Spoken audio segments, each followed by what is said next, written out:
Assalamu alaikum wa rahmatullahi wa barakatuh. Welcome back to the class on Ibn Ashir. We've been going through as quickly as we can, and we're coming to the end of the section on prayer now, inshallah. So I'm hoping that today we can finish it, so that perhaps before Ramadan, we can at least have got fasting and zakat done in time, inshallah. So we reached last time, we were talking about what you do when you miss out or forget sunnahs from your prayer and how you make it right. Today we're talking about what you do when you miss out obligatory, essential elements of your prayer, such as a sajda or ruku or something like that. And these are called a rukun, a pillar, an essential element, something that without it, it would not be the prayer. It's not referring here, by the way, when it's to things like niyyah, the intention, or the takbiratul ihram, because those are two things that you couldn't have a prayer without. So there's no way of making them right. If you start a prayer without them, you have no prayer. So basically, you can't make those right. You have to then start again if you miss out the takbiratul ihram or you don't make the niyyah. But if you miss out a sajda in the course of your prayer or you miss out a ruku', there are ways of making your prayer right. So he says, وَاسْتَدْرِكِ الرُّكْنَ, make right, repair the rukn, which I said is an essential element of the prayer, such as a sajda or a sitting or a ruku' or a standing out of ruku' or anything like that, one of the positions of the prayer. Make it right, repair it. So how do you do that? He says here, فَإِنْ حَالَ الرُّكُوعِ فَأَلْغِ ذَاتَ السَّهْوِ. So you make it right until حَالَ الرُّكُوعِ, until a ruku' comes between you and that thing that you did. So I'll give you an example. You're doing the prayer, you say Allahu Akbar, you go down into ruku' in your first rakat, then you come up, then you go down into sajda, and you only do one sajda. And then you stand up, and then you're reciting, and then you remember before the next ruku', then you simply drop into the sitting position, do the second sajda, and then stand up again and continue your rak'ah, and you've made your rak'ah right. You've repaired it. You've gone back and fixed the thing that was missing. If you have gone into ruku', then it depends what you missed before, whether you can make it right or not. The moment you go into ruku', you can't make up a previous ruku'. So if you missed out the ruku' in the first rakat, the moment you go into ruku', it's too late. What do you do then about the first rakat? فَأَلْغِ, you cancel it out. You nullify that rakat. It's no longer counts as a rakat. So basically, you're now in your first rakat. What you did before doesn't count at all. It's not considered a rakat. If you missed out something like a sajda or a fatiha or something else in the first rakat, and you come into ruku' in the second rakat, you still have time to make it right. It finishes when your ruku' finishes, your ability to make it right. So when you stand up out of ruku', that's the time when you cannot make it right anymore. So if you remember while you're in ruku' in the second rakat that you missed out sajda, you go back, do that sajda, then come back to your position where you are. If you remember that you forgot a ruku', you can't do that. It's gone. If you've stood in your second rakat out of ruku', you can't make anything right from the first rakat. It's gone. So what happens then? He says, فَأَلْغِ, so you cancel out ذَاتَ السَّهْوِ, the rakat that contains the forgetfulness, the rakat in which you forgot one of the obligatory elements. وَالْبِنَاء يَتُوعْ, and then you build, and then building is the way forward. What does he mean by that? He means that rather than making up that rakat at the end of your prayer and considering yourself to still be in the second rakat, and then you just make up the first rakat later on, you no longer consider yourself to be in the second rakat. You now consider that rakat to be your first rakat, and then you build on your prayer from there. So that's your first rakat. Then the next rakat, even though in some ways it might seem to be your third, you're building. So you consider that second rakat to actually be your second. So you did the surah, the Fatiha and the surah in the first rakat. Then you did the Fatiha and the surah in the second rakat, but you realize you missed something out in the first rakat, so it's gone. So in the third rakat, you do Fatiha and a surah, not in the last rakat. You understand? Because you're building on what you have done that counts. You're not making up what's lacking. Does that make sense? It'll be fine. No, you've cancelled that one. Doesn't count. It's as if it didn't exist. You do 5. So you're doing 5, but one of them was a deficient one. Yeah. So that deficient one, you've cancelled it out completely. Yeah. So say you remember that deficient one in the 3rd rakat.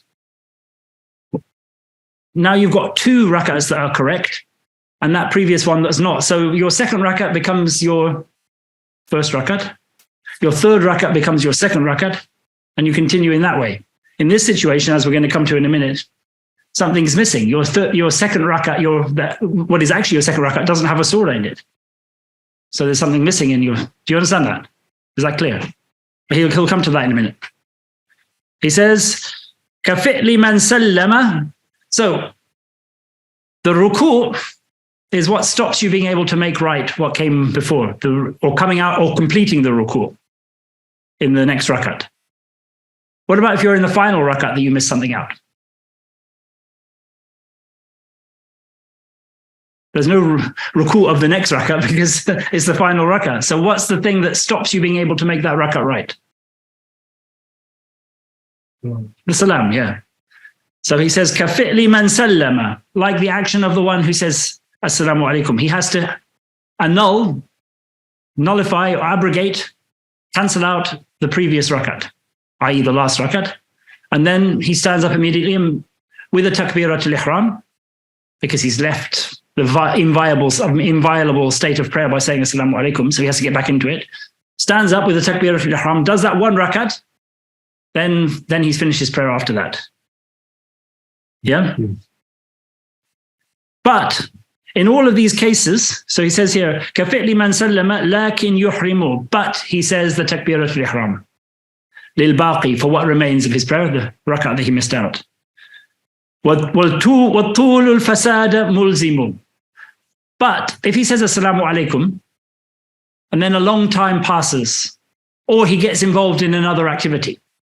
So he says Assalamu alaikum, forgets that he's made a mistake in that final rakat, missed something out, gets up and does another prayer, like the nafilah. Yeah? Too late. He can't make it right. He has to do the whole prayer again. Or he leaves the mosque.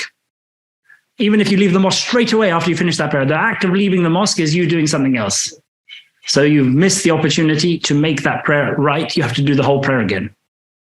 Or you get involved in a conversation completely extraneous to the prayer, and then you can get deeply involved in this conversation with somebody. Again, you've missed the opportunity.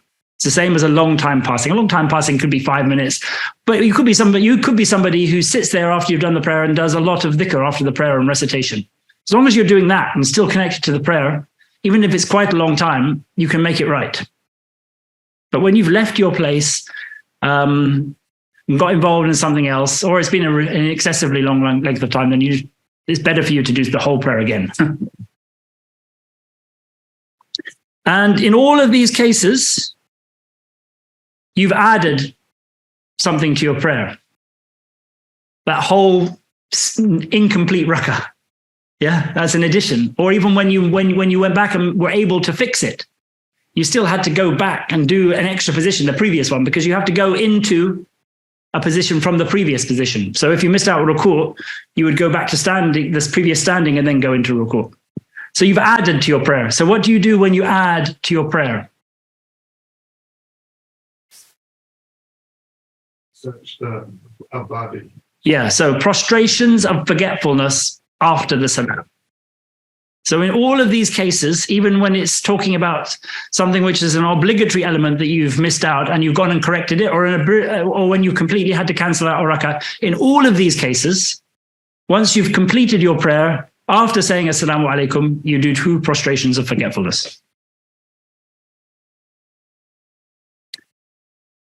So that's what you do when you miss out a fard element. It could be a sajda, it could be 2 sajdas, it could be a ruku', it could be the standing out of ruku', any of those things. It could be the Fatiha and so on. The next one is, what do you do in cases of doubt? This happens to people a lot. You're praying and you're unsure how many rakats you've prayed. Or you're praying and you're unsure whether you did sajda yet. You did sajda in the previous, in that rakat. So say, for example, you've stood up out of ruku', and for some reason you think that you've done the sajdas, whereas in fact all you've done is gone into ruku'.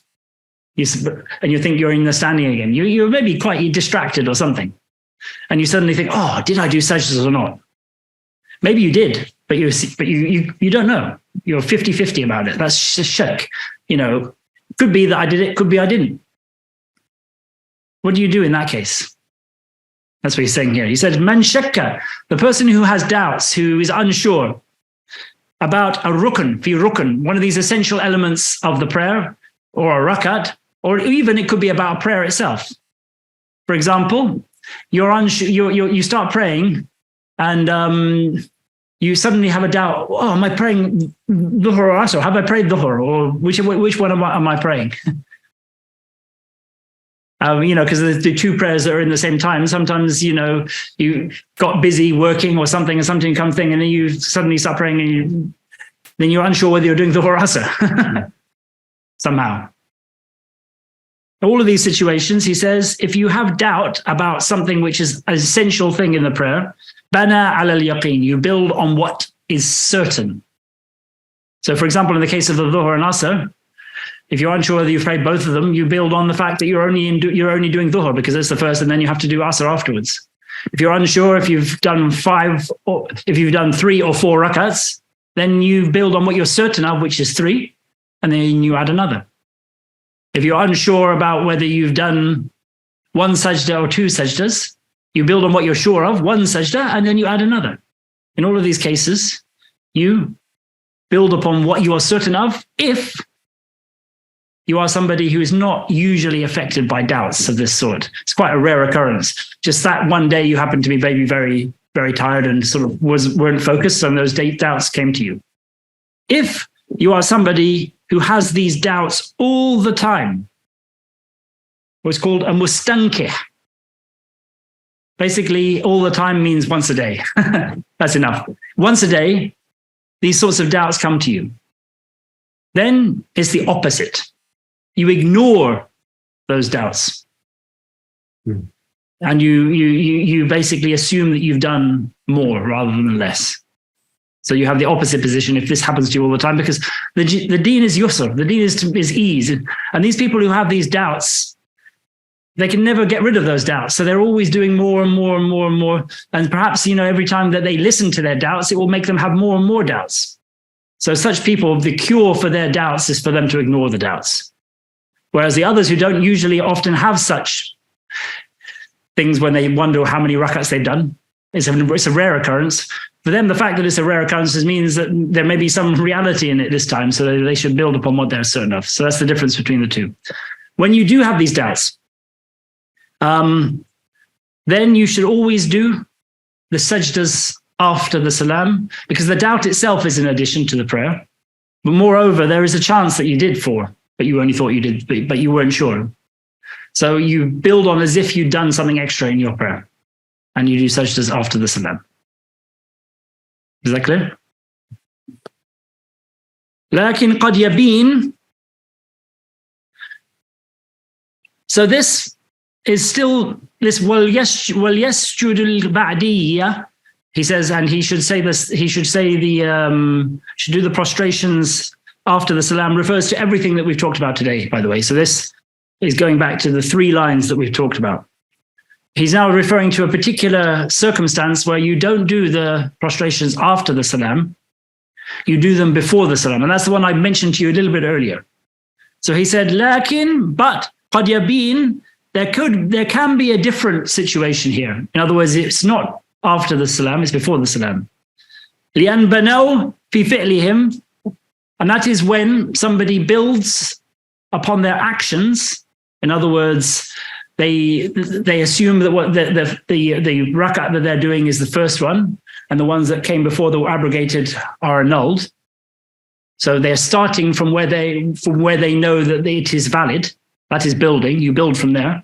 This is your first rakat. The next rakat is your second rakat, and you don't make up the one that's missed. You just remove it completely, as if it didn't exist. So in their actions, they're doing that. But by doing that, the qawl, which is the recitation, what you say, is lacking in one of the rakats where it should be more. Because they've built rather than made up, the recitation is lacking in a rakat where there should be recitation of a surah. So the example here is if you're doing dhuhr and you do something wrong in your first rakat or your second rakat, so you have to abrogate one of those rakats. And then you realize after the recitation in your third rakat. So in the first rakat, you did, let's say you're doing Isha. In the first rakat, you did the Fatiha and the surah out loud. Then in the second rakat, you did the surah and the Fatiha out loud. Then in the third rakat, you recited the Fatiha silently. Then you thought, oh my God, in the first rakat, I missed out a sajda. It's too late to go back and make that sajda up. That rakat's long gone. It's been separated by two rukus in this case. So you can't make it right. So you just have to get rid of that as if it doesn't exist. So basically that third rakat that you just did the Fatiha silently in is now your second rakat. And because you're building upon what you have done that is valid, you have a second rakat in which you didn't do what you should have done in terms of recitation. So tashahhud comes again as well. So yeah, basically at the end of that third rakat, you would do tashahhud because it's the end of your second rakat. And then the last two rakats, you would just do the Fatiha silently because you're building. You're not making up. So then you've got three rakats which just have the Fatiha silently. And one which has the Fatiha and the surah out loud. Is that clear? Yes. So you've missed something out here, haven't you? But at the same time, you've added something because you had that whole rakat that was discounted. But because when you add something and you take something away, you give the weight to the thing that's missing, you do the sajdas before the salam. I mean, it's quite a complicated scenario here. Yeah, but it makes sense. Yeah. Is that understood by everyone online? Can I ask a question? So you would definitely not on that third rakah when you realise you've missed it, do an out loud recitation. That would be a not if you realise after you have finished the recitation. By that, usually that means that you've gone into ruku. If you do realise in time when you're still standing, then you can go back and rectify that. Okay. But if you remember after you've already started to move into ruku, it's too late. So that perfect. Thank you.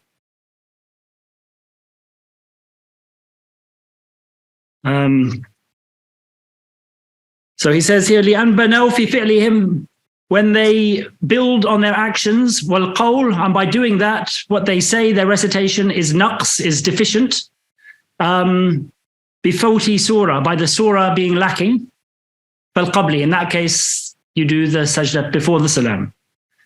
In the same way as you do the sajda before the salam, he's saying, كَذَاكِرِ الْوُسْطَى, like the person who is doing the prayer, and after two rakats, he forgets that he's the end of the second rakat, so he stands up without doing the tashahhud. Then just as he's standing up, he remembers, oh my gosh, I should be doing the tashahhud there. Yeah? In that case, there is something that you have to know. If your hands are still touching the ground, you go back. You go back to sitting down and you do the tashahhud, and you don't have to do any sajdas of any sort at the end of the thing. You just had that little bit of an extra movement, but that's not enough to require you to have any consequences. If your hands have left the ground, and remember in the Maliki madhab, your knees leave the ground before your hands usually. So basically you're no longer touching the ground at all. Then you do not go back. You don't go from a fard, from an obligatory position, standing, to a non-obligatory thing, which is tashahhud, which is sunnah. Yeah? So, but you've missed something out here. You've missed out the middle tashahhud. So you continue with your prayer. You don't do a tashahhud in the next rakah because that's your third rakah. You just continue until you get to the end of the fourth. And then once you finish your tashahhud at the end, then before you say the salam, you do two prostrations of forgetfulness. That's what you do in that case. It's like missing out a surah as well. So that's the situation that he's mentioning here. كَذَاكِرِ الْوُسْطَى, like the one who remembers the middle tashahhud, وَالْأَيْدِي, and his hands قَدْ رَفَعَ, have left the ground, have raised up. وَالرُّكَبًا, and his knees. So he's basically got off the ground. لَا قَبْلَ ذَا, not before that. In other words, when they're still touching. Before that, لَكِنْ رَجَعَ, if it is before that, he returns, he goes back. Yeah, is that clear? Yeah.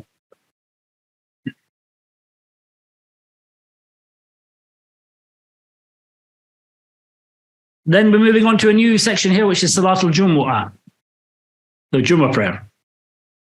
And the Jummah prayer has conditions for it to be established and conditions that make it obligatory on a person. The first thing, in order for there to be a Jumu'ah, is it has to meet the conditions for there to be a Jumu'ah in a place. That's the first thing you have to realize. And that's the majority of these early ones that he mentions here. So he says, Faslun, section. So, bimawtinil qura. This is the first precondition for Jummah to be established. It must be in a mawtin, which is a settlement, a place where people settle, of qura, of villages. In other words, built up places where people, the word qara means to have guests, to host guests. So a place that people consider their home, a dwelling place, a settlement that is permanent, where people have gone to live. That is the first condition, that the place where the Jummah is has to be a permanent settlement. Only permanent settlements have Jummah. Tents, non-residential places where people don't live, nomadic dwellings where people, only stay for short periods of time. None of these, strictly speaking, have Jumu'ah. So, strictly speaking, in the Maliki Madhab, for example, have you watched Ertugrul? Those where they have their camp that they move from place to place. So they have it for maybe even a season in one place, and then they move to another place. That sort of camp you wouldn't have Jumu'ah in the Maliki position, because it's not a mawtin, it's not a proper settlement. So faslun bi mawtin al-qura qad furidat, in a place that is a permanent settlement, and some people have made the condition that have a minimum of 40 households, but that's not one that's usually mentioned in the Maliki madhab. I think the Shafi'is might mention that as a condition, but it's like a proper place. I mean, the general position of this place is it has to be able to be somewhat self-sufficient. It can't purely be a satellite place for another, like it relies totally on somewhere else for everything. It has to have some sort of independence as a place. It is its own place. بموطن القرى قد فرضت صلاة جمعة لخطبة تلت. In a place such as this, a settlement such as this, the prayer of Jumu'ah has been made fard لخطبة تلت. So it is fard, but it's fard when it follows on from a khutbah. You can only pray Salatul Jumu'ah if it has a khutbah attached to it. You can't change your dhuhr for the Jumu'ah prayer without a khutbah. You can't think, okay, all right, let's just leave the khutbah today. We'll just shorten our prayer and have 2 rakats today for Jumu'ah. Everyone's here. Not time for the khutbah today. No. The khutbah is a condition of Jumu'ah. And strictly speaking, a khutbah is 2 khutbahs.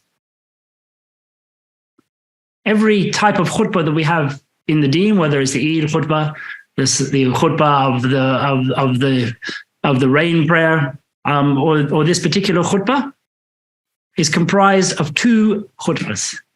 And it is recommended that the Imam sits in the beginning of each of those khutbahs, that there has to be a break between them. Doesn't necessarily have to sit, although some people say it's an obligation between them, but there has to be something that is a recognizable break between them for it to be valid. And a khutbah only has to be what the Arabs considered to be a khutbah, which is simply, if I was just to say there, stand up and say, La ilaha illallah, la ilaha illallah, and then sit down. Or subhanallah wa la ilaha illallah, and then sit down, that's not considered a khutbah. That's considered dhikrullah, yes, but it's not considered a khutbah. Khutbah involves some sort of encouragement or asking people to do something or telling them about doing something. That's what a khutbah has as a bare minimum. It's recommended that a khutbah have hamd and salat and al-Nabi sallallahu alaihi wasallam in it at the beginning, and that it comprises at least some Quranic ayat or other, and that these obligatory elements at the bare minimum be in Arabic. In fact, there is a position that the khutbah has to be completely in Arabic. But obviously, there is an element of the khutbah which is that it's a tadhkira, it's a reminder. And if everybody doesn't understand Arabic, then that aspect of the Jummah is not met. The reason people say it has to be in Arabic is because it takes the place of 2 rakats of the prayer. And you can't do any part of the prayer in foreign language. But having said that, I've heard this from the ulama in Morocco and places like that it has to be in Arabic, but I've attended their khutbahs. And they often explain things in the local dialect, and some of those local dialect words derive from non-Arabic languages. So although they say that, there is the assumption that even though every part of that local dialect is pure Arabic. You're saying two khutbahs, the gap in the middle. Is there a name for that where the dua is made? No, it's just a gap. There's nothing particular that has to be said. Generally, the dua. Yeah.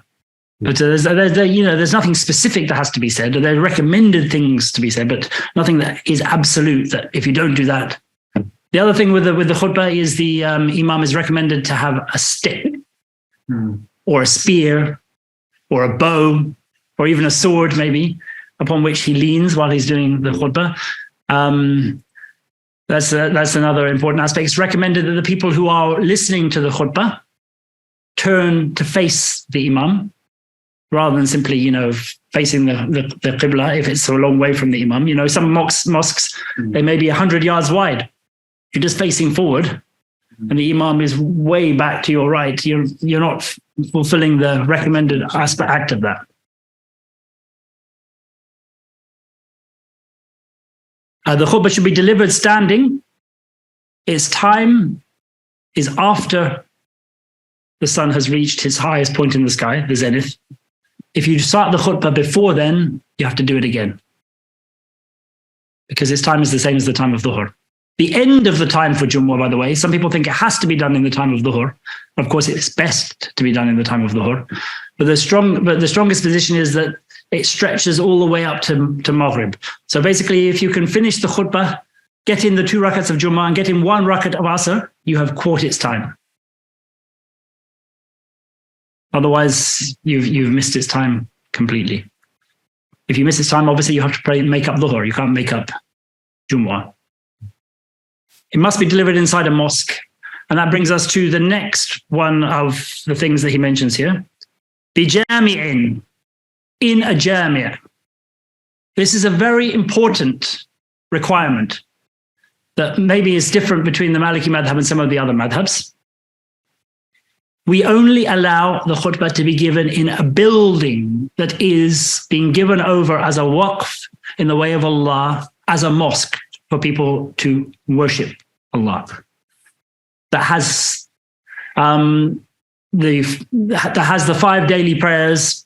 Doesn't necessarily mean that they always have to be established, but the possibility of them being established. It's a mosque that's open at all times, in other words.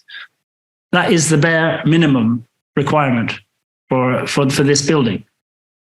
And another aspect of this mosque, I don't know if it's specific to the Maliki madhab, but there should only ever be 1 Jumu'ah mosque in any location, especially those locations that are smaller. So if you had a town or a village or a place that only had a few thousand Muslims or a few hundred, even a few hundred Muslims, it's not permitted to have a second mosque that does the Jumu'ah unless the first one is full and there's no way of expanding it. And there's no space for people to pray outside of it. Because sometimes you find people praying in the streets around some of these mosques. It's not permitted. Ala muqimin. Before I go there, let's just see if we've... Yeah, going through these other conditions for Jumu'ah, before I go on to that, there has to be a minimum of 12 men throughout the entirety of the khutbah and the entirety of the prayer, excluding the imam, upon whom the Jumu'ah would be obligatory. In other words, those 12 men must be resident, obviously Muslim. They must be resident, they must be free, they must be adult. They must remain in wudu throughout. You said 12 men. Yeah, because if one of them leaves to go and do wudu, that's... Yeah.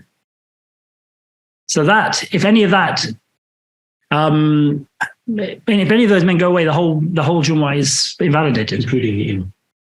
I mean, so long, obviously, though, if the man comes back and there's enough to constitute a khutbah, still that he's there for, and then the prayer, then that would be valid. But he has to catch the khutbah, and he has to catch the prayer. But they do say it should be throughout the entirety of the khutbahs, because you should be present for both khutbahs. But it's not a Jumu'ah without that condition being met.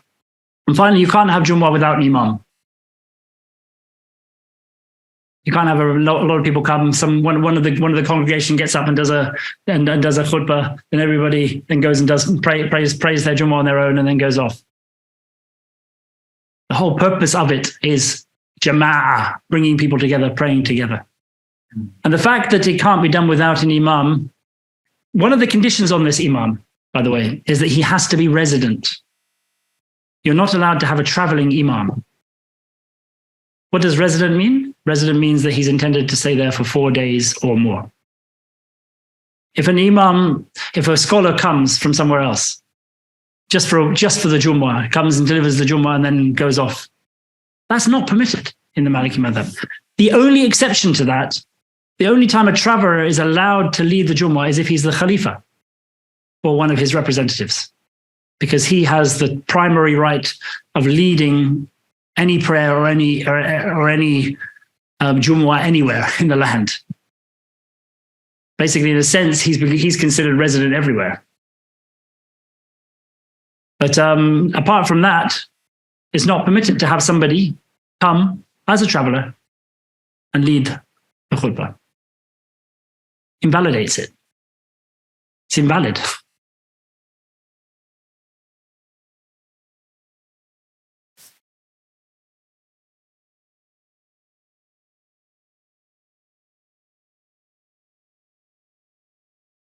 Oh, and another thing that you see commonly, which is not accepted by us, is the person who gives the khutbah must be the person to lead the prayer. You cannot have one man give the khutbah and another man give the prayer. The only exception to that is the same exception we have for any other prayer, when he's forced to get a substitute to substitute for him. Maybe he falls sick, or maybe he breaks wind after starting the prayer or something. Has to get somebody else to come and take over. Other than that, you cannot have a separate person leading the Jumu'ah prayer to the one who gave the khutbah. They must be the same person. As for the shurut al-wujub, or the things that make Jumu'ah obligatory on you, he says here, it is obligatory ala muqim, on somebody who is resident. In other words, if you're traveling, Jumu'ah is not obligatory on you. And that's actually the reason why a traveler is not permitted to lead Jumu'ah. Because you can't, if something is a nafila for you, lead somebody who's doing a fard. Doing the Jumu'ah is nafila for him. It's not obligatory. Obligatory will be for the dhuhr for him. So it's a nafila that actually in fact, it does take the place of dhuhr, even though it's nafila for him to do Jumu'ah instead of dhuhr. That's a rare exception, but it's not an obligation on him. And you can't have somebody who has a different intention. His intention is not to meet an obligation, because it's not obligatory on him. That's also why it's not permitted to have a slave be the imam in Jumu'ah, as we're going to come to a bit later. Because it's not obligatory on a slave to pray Jumu'ah. Ala muqimin man adar, who has no excuses that prevent him. So an example of an excuse that might prevent, you're very sick. and it's extremely difficult for you to get to the mosque. That's an excuse to not go to Jummah. You're resident. By the way, the other thing is, I didn't mention here, being resident, but there's another condition of closeness, which is a farsakh. Then what does he mention in the Arabic here? Yeah. Qaribin ka farsakh, who is close, such as a farsakh. A farsakh or a parsec is 3 miles. So if you live more than 3 miles from the mosque, such as yourself, Jummah is not obligatory on you in that mosque. Maybe there's another mosque that's within 3 miles. But yeah, but Jummah is not obligatory if you live outside of this radius of approximately 3 miles. Doesn't mean you shouldn't go, but it's not obligatory on you. And again, if it's not obligatory on you, that also indicates that the imam, strictly speaking, should be somebody who lives less than 3 miles from the mosque. Because if it's not obligatory on you, if you're more than 3 miles away, then he's somebody who's doing something that's not obligatory on him. So man adar, who doesn't have an excuse, as I said, an excuse may be illness, an excuse may be looking after somebody else who's sick, or looking after children because your wife is sick and can't look after the children, for example, or maybe suffering from a condition that you have extremely bad body odor or extremely bad breath, and you've tried medication, it's not got rid of it. And if you go to the mosque, you know it's going to put a lot of people in an uncomfortable position because of that smell. That's also an excuse to not go to the mosque. Or maybe it's extremely hot and you're very sensitive to the heat, and the only way for you to get there is to walk, for example. Or the rain is really strong, or the terrain is very dangerous because of the weather conditions that have been previously. All of those are valid excuses to not go to Jummah. Otherwise, Jummah is an obligation.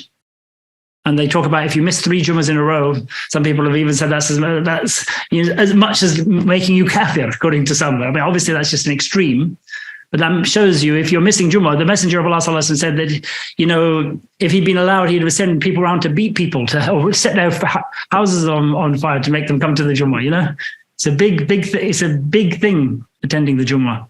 It's where all the Muslims get together, which is why it's recommended even for people who it's not obligatory for them to come, as he's going to mention in a minute, because this is where the beating heart of a Muslim community is. The Jummah prayer, where everybody gathers, especially the men. Hurrun, as I said, can't be a slave, he has to be free. Dhakar, the last condition of an imam leading the Jumu'ah, and this actually applies to an imam in general, is that he is male. Well, he doesn't mention some more, but we'll come to that later, because he mentions the conditions of being an imam. And the conditions of being an imam have more things apart from just being male. And obviously, if you're an imam in Jumu'ah, you have to meet all of those conditions. But the bare minimum one that he's mentioning here is that you are male. A female is not allowed to lead the Jumu'ah prayer. وَأَجْزَأَتْ غَيْرًا. So he says, the people for whom Jumu'ah is not obligatory. The question's asked, Dhuhr is obligatory, so how can you get rid of something that's not obligatory, that is obligatory for something that's not obligatory? If somebody does Jumu'ah and it's not obligatory for them, but Dhuhr was obligatory, you might ask the question, well, is that valid? You've left something that's obligatory for something that's not obligatory on you. And he says, yes, it's valid. Don't worry. You're okay. Even if you're a traveler and you decide to go to the Jumu'ah and not pray Dhuhr, pray the Jumu'ah instead, don't worry. Your Dhuhr is covered. You're all right. وَأَجْزَأَتْ غَيْرًا, so that includes obviously, oh, by the way, here, this is not about Imam Dhakar. I was getting confused with the section I dealt with earlier. Dhakar is a condition for Jumu'ah being obligatory. So Jumu'ah is not obligatory on women. It's only obligatory on men. It's obviously not obligatory on children either, because nothing in the Deen is obligatory on children. But it's not obligatory on women, but that doesn't mean that women shouldn't come. That's why he's saying here, وَأَجْزَأَتْ غَيْرًا. Other than those. Then we come to the issue of women attending the mosque. So classical fiqh books are quite hard on this. You find a lot of classical fiqh books will say that older women may come with no dislike. Younger women who are not a source of fitna, it's disliked for them to come, but they may come. And young women who are a source of fitna, they are forbidden from coming. But that, you have to realize the circumstances they were talking about. This was when it was very rare to see a woman out and about in the streets or in society or anywhere out in public. Because in those days, men tended to do most of the public works, and women did most of the work within the home environment. So it was actually quite rare to see women out and about. And so when you saw them, it was something that you were attracted to look at them. But in this day and age, where basically not just women are everywhere in that sense, but women are not even clothed in covering their aura in these days where you see them everywhere. So it's not really a source of fitna anymore, because it's something that people just got used to. So women coming to the mosque is not really a source of fitna in the same way that it was. And the reason for the prohibition was based on fitna. It wasn't based on anything in a woman that says they shouldn't come to a mosque. It was simply based on trying to avoid interactions between men and women happening that might lead to haram. And in this present era, that sort of fitna is not really caused by women coming to the mosque. As far as I can see, Allah knows best. There may be circumstances where that happens. So if the basis for the ruling is fitna, and that fitna is not happening, then that sort of prohibition or dislike is removed. So he says, وَأَجْزَأَتْ غَيْرًا. Other than them, it takes the place of the dhuhr. It counts for them. Na'am, yes. قَدْ تُنْدَبُ. Yes, it can even be said that it is recommended in some of these people, for some of these cases. So as I said, for that they were referring to slaves and travelers and older women, and were excluding younger women. But in the modern era, I see no harm in including all women in the sense of being recommended, given that it's the place where Muslims congregate. And the fitna aspect is not as big an issue as it once was. عند النداء السعي إليها يجب. So, when is it obligatory to go to Jumu'ah? You said it's obligatory. When does it become obligatory for you to go to Jumu'ah? يا أيها الذين آمنوا إذا نودي للصلاة من يوم الجمعة فاسعوا إلى ذكر الله وذروا البيع. Allah subhanahu wa ta'ala says in Surah Al-Jumu'ah, which actually is recommended to recite in the Jumu'ah prayer, if you know it. O you who believe, when the call to prayer is given, إذا نودي للصلاة من يوم, for the Jumu'ah prayer, فاسعوا إلى ذكر الله. Hurry, drop everything. Hurry to the remembrance of Allah. In other words, the khutbah. وَذَرُوا الْبَيْعِ. And leave selling, leave transactions. So when you're coming to the Jummah, there's more than one adhan.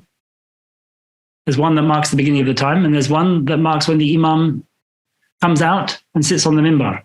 It's referring to the second one. When the imam sits on the minbar and the muaddin stands up to call the adhan, at that moment, whoever hears the adhan has to drop what they're doing. Whoever hears the adhan at that moment must, if they meet all these characteristics of Jummah being obligatory on them, they must leave what they are doing and come straight to the mosque. If they are engaged in selling a house or buying a drink, they have to stop doing that. They're no longer allowed to do it. They are getting married. Stop. You're not allowed to get married at that point, once that's happened. If you're about to travel on a journey, stop. You're not allowed to travel at that moment. In fact, you're not allowed to travel from the beginning of the time of Dhuhr on the day of Jumu'ah strictly. unless there's absolutely no way of avoiding it. In the modern era, it's become a darura in certain situations, such as flights only existing at certain times. But if you have a choice, you're not allowed to travel. In fact, it's disliked to travel from the time of Fajr on the day of Jumu'ah. You shouldn't be traveling on that until after the prayer is done, in which case permitted to do anything. That's from Fajr to after Jummah. Yeah. Well, it's disliked from Fajr until the beginning of Dhuhr, and then it's forbidden from Dhuhr until after you've prayed Jumu'ah. You're not allowed to do any form of transaction at that point, financial transaction or even marital transaction, all types of transaction. If a transaction is done at that time, it's considered null and void. It's considered like a marriage that's convened at that time. If they discover it later, they found out that they're not really married. Obviously, certain things are overlooked in terms of it's not considered strict zina, but that they have to get remarried. It's not counted as a marriage, for example. So what's sunnah for Jumu'ah? He now says, so these are the things that are required for Jumu'ah. What's sunnah for it? He says, was sunnah ghuslun birrawahid tasala. So the main sunnah for Jumu'ah, by which it's known, is the ghusl. And that ghusl should be done not at the beginning of the day, and then you go about your affairs and then go to the mosque. Should be done when you are about to leave for the mosque. So you do your ghusl and then maybe you get dressed and a few other things, but you're basically doing your ghusl, getting ready for the mosque, going to the mosque. You don't do your ghusl, then do your morning's work, then go to the mosque. It's okay, it will still count, but you won't have done it in the ideal way, which is that it's connected to going to the mosque.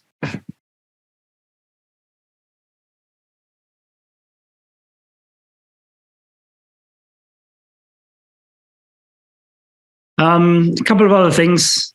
Facing the khatib, as I mentioned earlier, that's actually a sunnah rather than recommended, so it's a strong thing. And the sitting for the khatib is also sunnah between the two khutbahs and at the beginning of the first khutbah.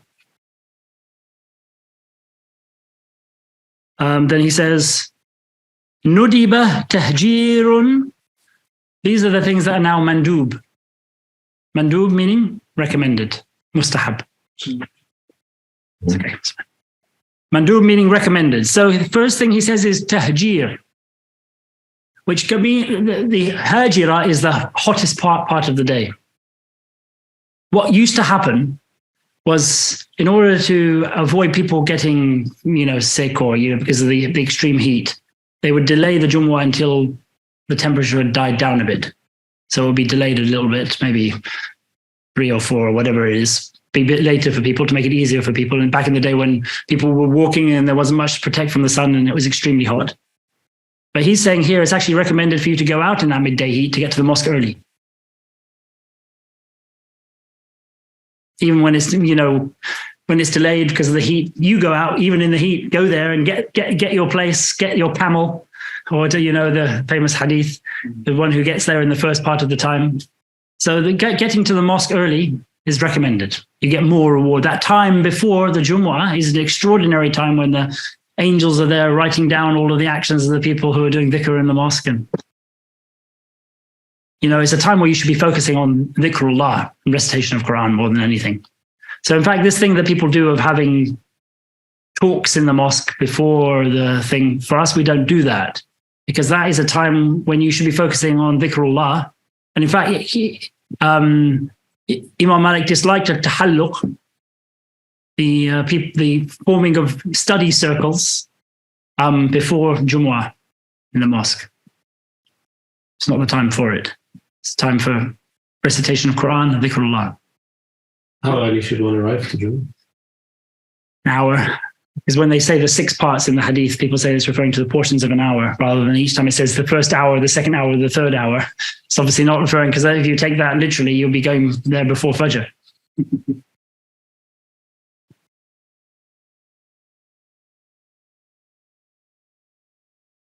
وَحَالٌ جَمُلَا. It's also recommended to make pretty, make beautiful your hal, your state, the way, your condition, everything about you. You groom yourself. Well, obviously, the well-known things of cutting your nails and trimming your mustache and all those various different things that it mentions, the fitras. Then, of course, there is wearing your best clothes. Ya bani Adam khudhu zinatakum inda kulli masjid. O sons of Adam, take your zina, your beautiful things when you go to the mosque, but especially on Jumu'ah, you wear your best clothes. Pure perfume. And all these things are especially actually directed towards the men. Again, they weren't so much directed towards the women in the past because of the aspect of fitna. But again, you can make a case that do those things cause fitna in the same way? Maybe some perfumes do. So certain types of perfume probably should still be avoided.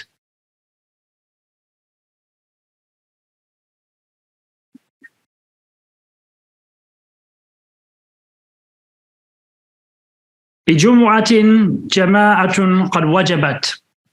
So for the Jumu'ah, an obligation for the Jumu'ah to take place is that it has a Jama'ah. And we mentioned that already. I mentioned it before he mentioned it because it was connected to the others, but obviously the Jama'ah with the Jumu'ah is a minimum of 12 men. That's based on the hadith or the occasion in Medina when the Muslims had been waiting for a tremendously huge caravan. They had no food and no drink. This great caravan was coming, and it arrived while the Messenger of Allah was in the mosque delivering the khutbah.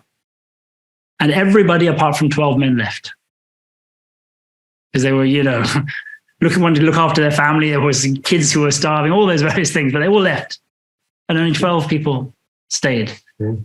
So that was the basis for the minimum being 12. So it's an obligation for Jumu'ah that there is a Jama'ah. Sunnat bifardin. But Jama'ah is also recommended, more than that even, as a sunnah, as he says here, for every fard prayer. Every obligatory prayer. He's referring here to the 5 daily prayers. It's a sunnah that we pray those in congregation, in Jama'ah. Because of the huge additional reward, but also, it's the glue that binds the Muslims together. If you stand next to somebody in the prayer, they become somebody who's a brotherhood forms. Your hearts join by that action of joining together in the prayer. If you want to keep a community strong, you have a strong Jama'ah. That's something we could do better here in this mosque, but alhamdulillah, it's improving. But in every place, that is the glue that binds Muslims together, the Jama'ah. The Jama'ah, if we want to have a Jama'ah in everything, we want to have a Jama'ah first and foremost in the prayer.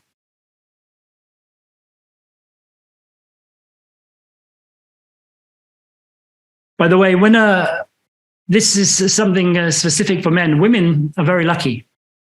They get the reward of the Jama'ah when they pray alone. Whereas we have to pray in Jama'ah in order to get that reward. So I always say it's something that wives should do for their husbands. It's a great act of generosity by them to pray with their husband to make sure their husband also gets the reward. Sunnat bi fardin wa bi rak'atin rasat. So the Jama'ah. How do you catch the Jama'ah if you arrive late? What is the minimum that you have to catch in order to get the reward of being in a Jama'ah? He says, wa bi rak'atin rasat, and it is caught, it is made firm with a rak'ah. So you have to catch a full rak'ah in order for you to obtain the fadl, the reward or the extra amount of reward for praying in Jama'ah. How do you catch a rak'ah? You have to get there, say your takbiratul ihram, and start moving into position before the imam has come out of ruku'. Before he's fully out of ruku'.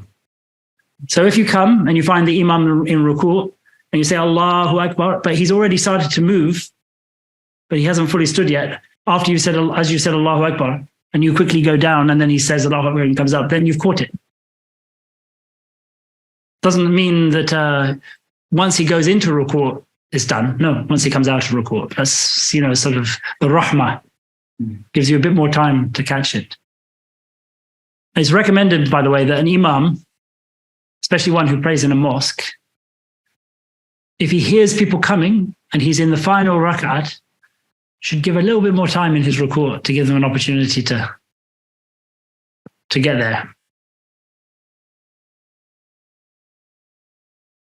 وَالنُّدِبَتْ and it is recommended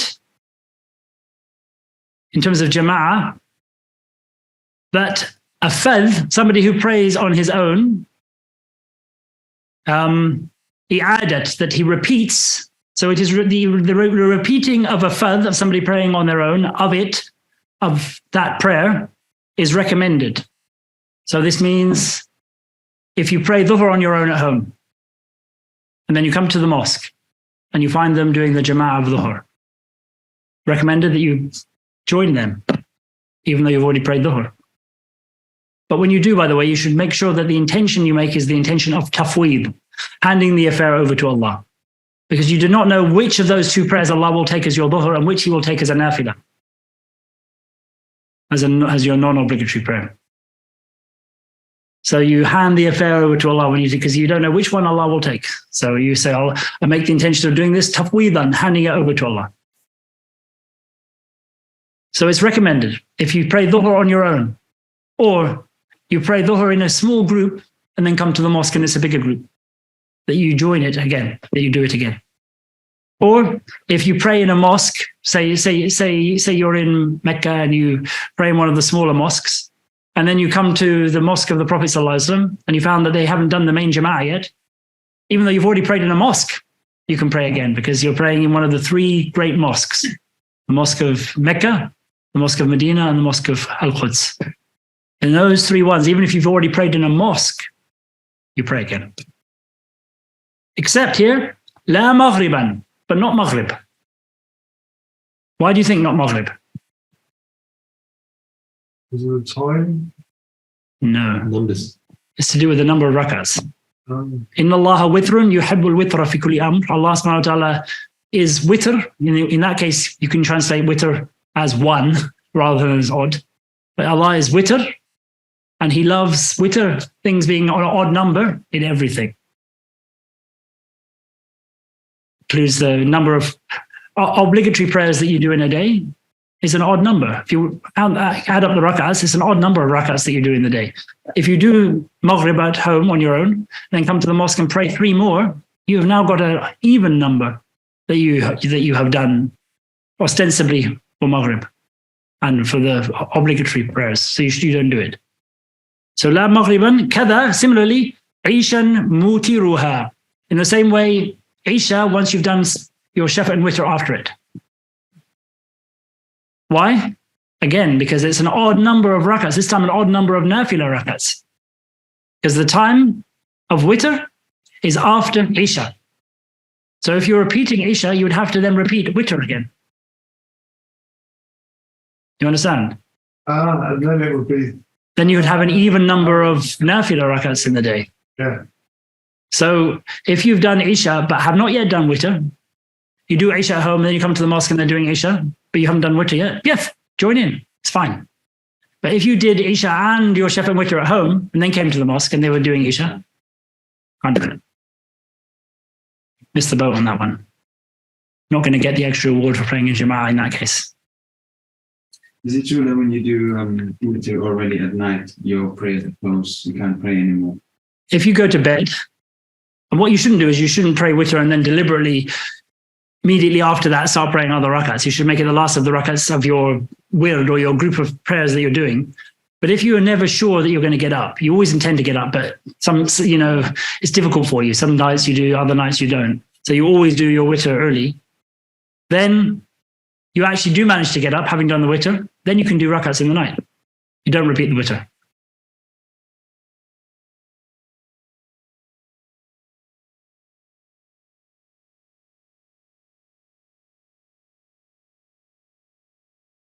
So moving on, the shurut al-imam, the conditions for the imam. There are certain conditions or requirements that an imam must meet. If an imam does not meet these things, any prayer behind him is invalid. Yeah. And there are other ones that he should meet, but if he doesn't, your prayer is still valid. And they're what's called the things that it's disliked to be with an imam.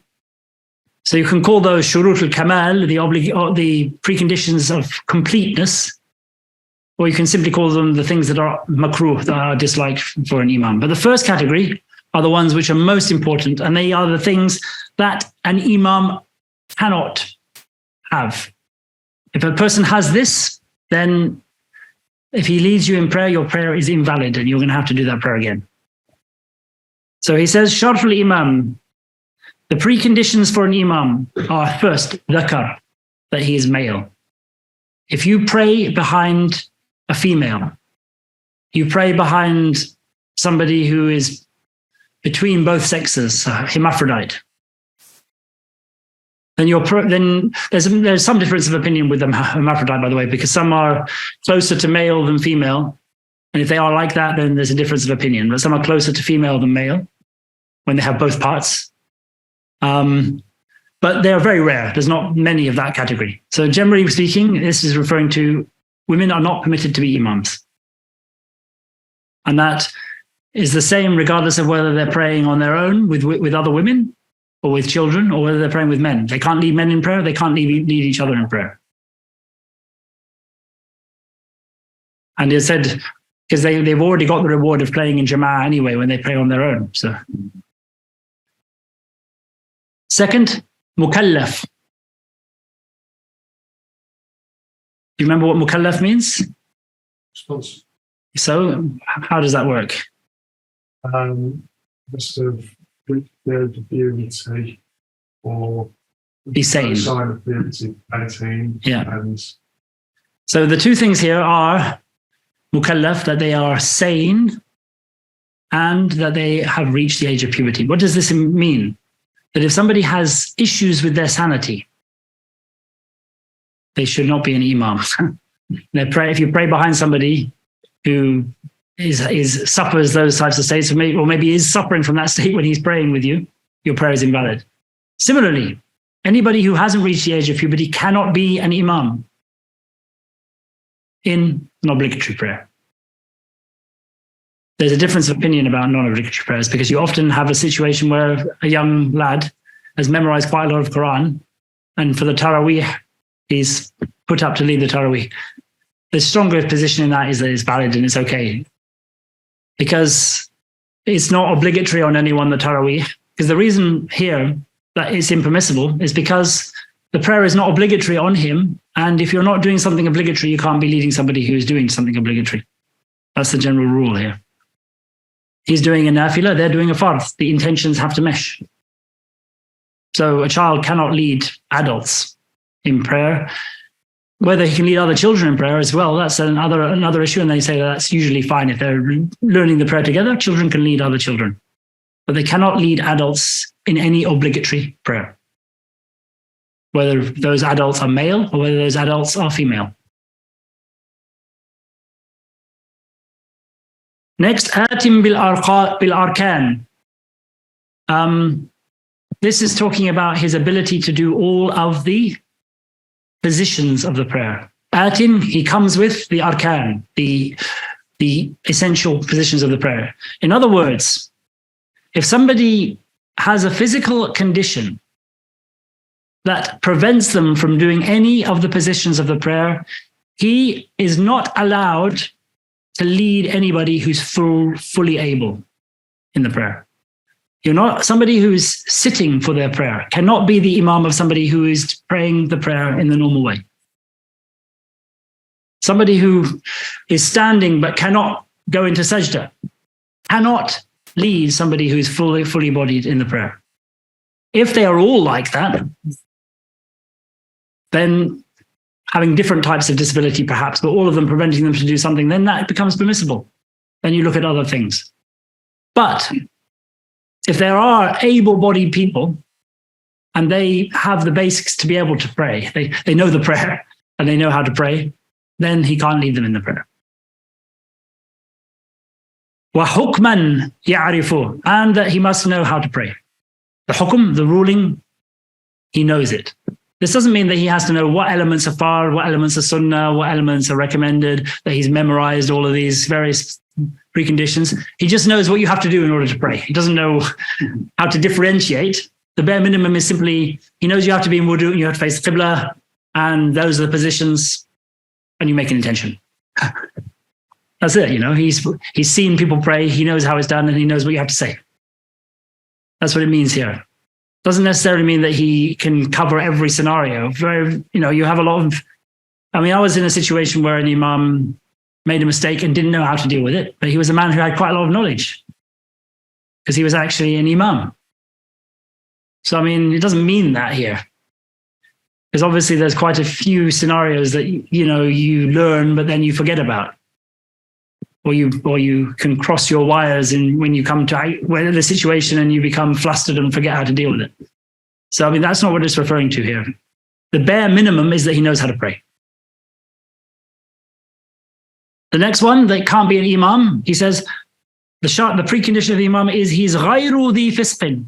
He's not a person who has fisq. Fisq here is sort of like deviance. Here it's mainly referring to in terms of belief. Although it can also, there's a difference of opinion. If somebody, for example, drinks alcohol, everybody knows he drinks alcohol, but then maybe there's never enough witnesses to actually give him a punishment, but he's known to drink alcohol, or he's known to sleep around a bit. It's common knowledge, even though there's not enough to actually, such a person is considered a person of fisq, fasiq, because he's doing wrong actions, and wrong actions, a person of fisq is somebody who's doing disobedience. That person, according to one position, is not allowed to be imam, according to another, is disliked. When it comes to belief, if he believes things that are wrong, such as, for example, somebody who's Mu'tazili or Shi'i or Khawarij, from the Khawarij and things like that. Again, there's some difference of opinion, but the strongest opinion is that he's not allowed to be an imam. غَيْرِ ذِي فِسْقٍ وَلَحْنٍ. Lahn is an inability to pronounce Arabic properly. So if somebody cannot recite Quran at all, when he recites it, he butchers it. You can't even understand he changes the meaning. You can't even understand that it's Arabic. It sounds so totally wrong. You can't understand it's Quran. If somebody has such a bad ability in recitation that it does that, then he's not allowed to be imam. If it's less than that, which we're going to come to, somebody who's called a kan, who maybe simply has a lisp or, can't fully pronounce certain types of letters, or, is generally okay, but sort of some slight mispronunciations, that's okay. That's disliked, but it's not to the level of being forbidden.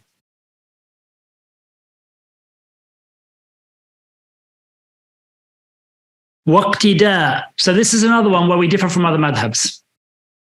So he's a ghayri dhi iqtida. He's somebody who is not a follower. What does he mean here? In other words, he's not already praying behind an imam. So let's have a situation here where somebody comes late to the prayer. They join the imam, they catch a rak'ah with the imam, and then somebody else comes, everybody else has already left by the time this guy's getting into his last rak'ah because he's making up 3 rak'ahs. You come and you find him there. You can't take him as your imam because he's already made the intention of following somebody as his imam. I believe the Shafi'is allow this, sort of like this daisy chaining of imams. But for us, it's impermissible because he's already made the intention of being a follower specifically. If he just makes the intention of a prayer, then he can be an imam. But if if you make the intention of being imam or you make the intention of praying, then somebody else can come and join you and it's fine for you to be the imam. But if you make a specific intention to follow somebody else, then nobody is allowed to come and follow you as an imam. And then he says there's 2 more things about imams that apply only to Jumu'ah, that these conditions apply only to Jumu'ah. He says, وَشَرْطُ الْإِمَامِ فِي جُمُعَةٍ, and the conditions for somebody to be an imam in Jumu'ah, 2 more things. Hur, we mentioned these already, that he's free, not a slave. Second, muqim, that he is resident. Very important. We already discussed those. Or adada, these are the number of them that he's mentioned. Okay, so that's what an imam cannot be, all of these things. There are things that's disliked in the case of the imam. He says, وَيُكْرَهُ السَّلَسُ وَالْقُرُوحُ.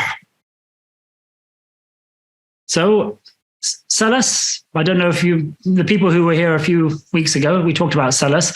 Salas is basically incontinence, whether it's urine. It's basically impurity coming out of your body without you being able to stop it come out. Whether that's urine or whether it's wind, whether it's stuff coming out of your backside, whether it's pre-seminal fluid, all of these various things that we talked about that constitute salas, if they happen more than half the time, in other words, they don't break your wudu, then if they're not considered to break your wudu, this salas, this thing. So for example, if somebody has got the problem of incontinence with urine, where the urine comes out and he has no control over it and it's coming out all the time, that urine coming out does not break his wudu. If he farts, yes, that would break his wudu, but that urine won't. So if somebody has done wudu but has this impurity coming out of his body, can he be imam? The answer is it's disliked, but not forbidden. And the next one is quruh, and that is open sores or wounds where blood might be seeping out or pus might be seeping out. Again, if somebody has those things, it doesn't prevent him from being imam, but it's disliked because obviously he'll have impurity on him when he's leading people. So it's not just a weak dislike, it's quite a strong dislike. Then the next one he mentions here is badin li ghayrihim, and somebody from the country leading town dwellers in the prayer. Somebody who's a desert Arab, for example, leading the city Arabs in the prayer. This is disliked.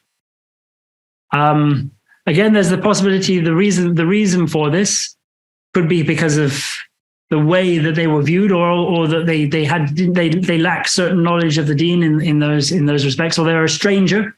You know, an imam should be somebody from the people of the place. He should be known to the people. But another thing about the imam is that he should be respected. And if the imam has any qualities that takes away the ability of people to respect him, because of it, even if it's because of a prejudice that has no basis in reality, there are grounds for that person not to be an imam.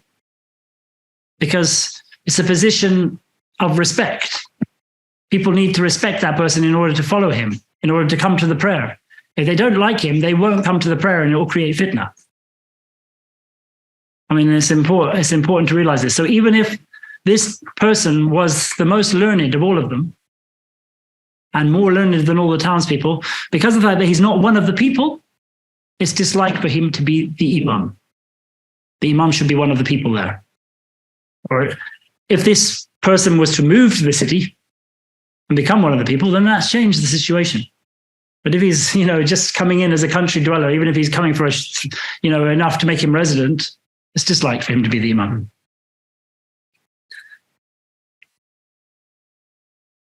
وَمَنْ يُكْرَهُ دَعْ, and then for those who are disliked, leave. In other words, this is not a small dislike. If somebody's disliked, then don't make them your imam. What he's saying here. Leave doing that. وَكَلْ أَشَلِّ, so these are also disliked, but maybe a slightly lesser level of dislike, these ones after this. These are the ones that he says these are the most disliked. These next ones are disliked, but maybe slightly less. He says, وَكَلْ أَشَلْ, like somebody who has paralysis in one of his limbs, or even in more than one of his limbs. He's got a paralyzed arm, for example. It's disliked for that person to be an imam, or if somebody's got a hand cut off or whatever, it's disliked. Again, this is because of people's prejudices, the way people tend to look at such people. It does take away some of the level of respect that they might have for that person. It's just human nature. And also, if somebody has that, it's difficult for them to get fully into a position, is the other side of it. When your arm is paralyzed, it's difficult to fully get into each position. When your hand is cut off, it's difficult to fully get into each position. وَإِمَامَةٌ بِلَا رِدَى, and then being imam without having a rida, which is the upper garment, like when you go on Umrah or Hajj, that you put over your shoulders, like a loose upper garment. When you're doing the prayer, you should have that sort of loose upper garment, even if you're wearing a shirt. You should have a loose upper garment over your shoulders. I mean, the primary thing is that you should cover your shoulders, because the prayer for a man is valid even if your shoulders are uncovered. But especially for an imam. If an imam is praying without that, it's disliked. That's what he's saying. But it's a lesser level of dislike. He says, وَإِمَامَةٌ بِلَا رِدًا بِمَسْجِدٍ. So an imam in a mosque praying without a loose garment draped over his shoulders. صَلَاةٌ تُجْتَلَى بَيْنَ الْأَسَاطِينِ وَقُدَّامِ الْإِمَامِ. A prayer being the rows of which are prayed, the rows of which, or the people are praying between pillars or in front of the imam. So it is disliked unless there are severe constraints on space and there are a lot of people in a small space. If there are pillars in a mosque, if a mosque is built with pillars, like many of the mosques, for example, in Morocco are, even if these pillars are thick, you should try and have the lines before and after the pillars, not between the pillars. So you don't have any lines that have gaps, the pillars being the gaps. It's disliked for that, unless the mosque is really full, like on Jumu'ah, in which case there's no dislike. You can pray between those pillars. وَقُدَّامَ الْإِمَامِ, the same praying in front of the imam. It's disliked, doesn't invalidate your prayer. It's disliked if you are in a position where you are closer to the Qibla than the imam. Because the imam is meant to be the furthest towards the Qibla. It's disliked unless the mosque is so full that some people have to be forced up until they are actually on a line with the imam, or even in front of him, in which case, needs must. It's a darura. Jama'atun ba'da salatin, ba'da salati dhil tizam. And having a jama'ah in the mosque after the prayer of the person who has been appointed. So you have two types of mosques. You have mosques that have appointed imams who lead the people in the 5 prayers, and you have mosques that don't have that. If a mosque doesn't have an imam who is been appointed to lead the prayers, this dislike is dissolved. It's no longer disliked because you don't know specifically when you have to come in order to pray with the imam. There is no specific imam. Groups just come, like if you're traveling, you go to an airport, there's a prayer room. They don't have a specific imam who leads every prayer. Groups of people come, they pray as a group. Another group comes, they pray Dhuhr again as a group. Another group comes, pray Dhuhr as a group. No dislike at all. But if there's an imam who leads the people in prayer in that mosque, then it is disliked for another group of people to come and establish another jama'ah after him in the mosque. You might ask, what about beforehand? And in fact, if it's a mosque that delays, for example, the Dhuhr, there's a mosque in Fez that delays the Dhuhr quite a lot, close to Asr time. If it's in such a mosque that's delaying the Dhuhr a lot, then there actually is no dislike in doing a jama'ah in the mosque beforehand, because you're doing it for a valid reason. Whereas the other one, if you're coming late for the prayer and there's this established prayer, it creates fitna. There's no need for it. You're not doing anything that's more beneficial, which is praying the prayer earlier in its time. All you're doing is creating a situation that might lead to fitna. وَرَاتِبٌ مَجْهُولٌ, and having an imam who is majhul, who is unknown. This can mean 2 things. One, he's somebody that the people don't know, so they have no reason to respect him because they have no idea who he is.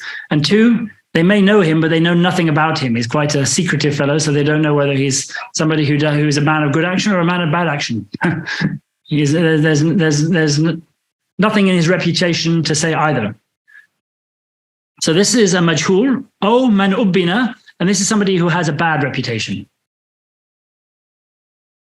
So a majhul is somebody who you don't know whether he's a good or a bad person. Maybe you don't know very much about him. Man ubbina is somebody who has a cloud over him. Somebody who has a reputation of being somebody who acts badly. May not be any truth to it, but that is his reputation. Such a person is disliked to take him as an imam, but not forbidden. Yeah. And it's not as strongly disliked as those earlier things that I mentioned. Then a couple more. Aghlafun, an uncircumcised person. Partly because, and this is not across the board. This is somebody who has had the opportunity to be circumcised, but has opted not to. Because it's seen as like not doing a sunnah of the Messenger of Allah sallallahu alaihi wasallam. It also is considered a sign of uncouthness and lack of cleanliness. Abdun, a slave. It's disliked for a slave to be imam, but not forbidden. Again, sometimes there were some incredibly knowledgeable slaves who've passed the Deen down to us. So, I mean, it was not forbidden, but it was forbidden obviously in the Jumu'ah, but not in the daily prayers, but it's disliked. Khasiyun, or somebody who is a eunuch, or somebody who has been partially castrated or fully castrated. Prohibited. Yeah. It's not prohibited. Yeah. Yeah, no, it's disliked. He's still a man, but he's missing his male parts. So, I mean, he doesn't stop being a man because he's had them cut off. So it's still permissible for him to be imam, but it's not at the level of permissibility, it's disliked. Wabnu zina, and somebody who is being born out of wedlock. It's disliked. In fact, it's disliked not just somebody who's born out of wedlock, but anybody whose parentage is unknown. Because a lot of respect for a person comes from where they come from, which is human nature as well. So if somebody was a foundling, for example, and nobody knew who that person's parents were, the same dislike would apply, even though he may well have been born in wedlock. Wajaza, and there's some people you might think would be disliked, but they're not. He says, wajaza, and it is permissible, the unneen, which is somebody who is impotent, a man who cannot maintain an erection, or it could mean a man who is not particularly well endowed. Either of those things, it's perfectly fine. There's no dislike there. Wa'ama, which is somebody who is blind. Perfectly fine for somebody to be blind and be imam. Well, somebody who has a stammer, or somebody who has a lisp, which stops his ability to say things super clearly, but not enough to make it what we mentioned earlier. Mujadhamun khaffa, somebody who has a light form of leprosy that is no longer contagious or infectious. So if it was obviously a severe case of something like that, he could not be imam. But somebody maybe who had leprosy or had some other skin thing and it left its marks on him. Maybe it looks a bit unsightly, but that doesn't stop him from being imam. وَهَذَا الْمُمْكِنُ, and this is what is possible for us to say here. In other words, there's lots of other things you might have said here, but this is enough. هَذَا الْمُمْكِنُ. So maybe we'll make that the place for us to stop as well. This is as much as we can say today. I mean, I know there's a little bit to do in prayer still, which we'll get through quite quickly, but that's probably enough for today. Are there any questions? I know we went through quite a lot today. Some things may be a bit unclear. I haven't had many questions from the people online today. I had a question, Shaykh. Given that Ramadan's coming up, do you think we'll be able to cover the chapter on fasting before Ramadan? Yes, I think so, yes. Next week we should get through this chapter and most of the next chapter. So we have 3 classes left before Ramadan, so I'm pretty sure we'll get to fasting, inshallah. I mean, I'm thinking that maybe in Ramadan, I don't know how busy people are, but maybe we can just do half-hour classes in Ramadan just to keep it going so it doesn't come to a complete stop. Okay, well, we'll finish there, inshallah, with the Fatiha. Bisiru barakati, bismillahir rahmanir rahim, alhamdulillahi rabbil alameen, ar-Rahmanir rahim, maliki yawmiddin, iyyaka na'budu wa iyyaka nasta'in, ihdina as-siratal mustaqim, siratal ladhina an'amta alayhim, ghayril maghdubi alayhim waladdallin, amin. Allahumma salli ala sayyidina Muhammadin abdika wa rasulika an-nabiyil ummi wa ala alihi wa sahbihi wa sallim taslima. Subhana rabbika rabbil izzati amma yasifun wa salamun ala al-mursalin, walhamdulillahi rabbil alameen. Thank you all very much. See you again next week, inshallah.